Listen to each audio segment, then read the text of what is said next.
喂，大家睇下你張飛，係冇任何一樣嘢違反商品條例嘅。今日 OK， 你張飛叫咩啊 ？You and me 啊，唔係呢個 me， 係呢個 me。You 喺度啊 ，me 喺度。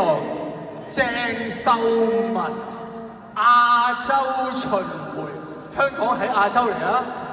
啊，只有我老友阿強認為亞洲同長洲咁上下大嘅啫。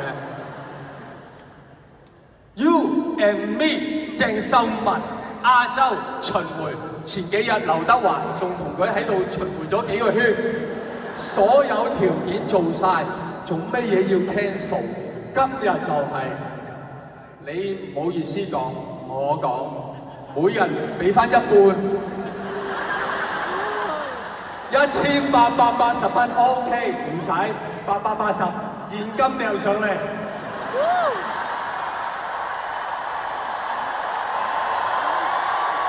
你睇到你啲 fans 嘅熱情，揈棍嘅啫，一講到錢係揈棍嘅啫。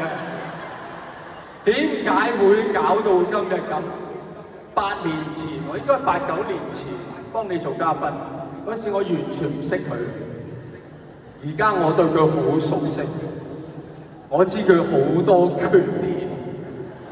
點解會搞咗呢壇嘢？因為呢個人咧，對付出與收穫嘅唔成正比係冇概念，佢唔知咩叫金錢呢個概念。我爆一樣好私隱嘅嘢俾大家聽。我哋拍戲啊，拍戲有所謂萬歲，即係請啲手足食下嘢。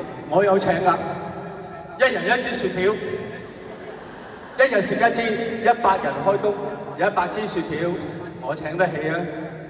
佢又學人萬歲，佢係買咗個雪糕櫃喺度，租嘅就係嗰個。係租啦嚇，但係點樣食法咧？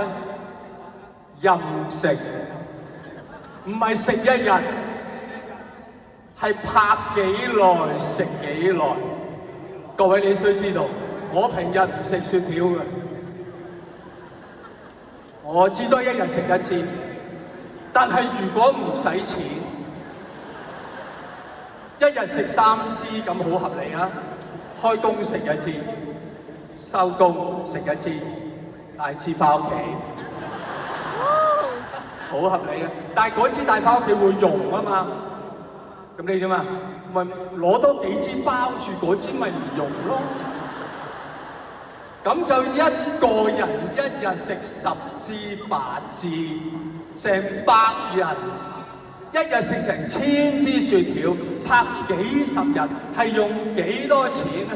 佢係冇金錢概念，所以個雪糕品牌見我咁陰功，後尾佢話等我嚟，見你咁樣都唔係辦法。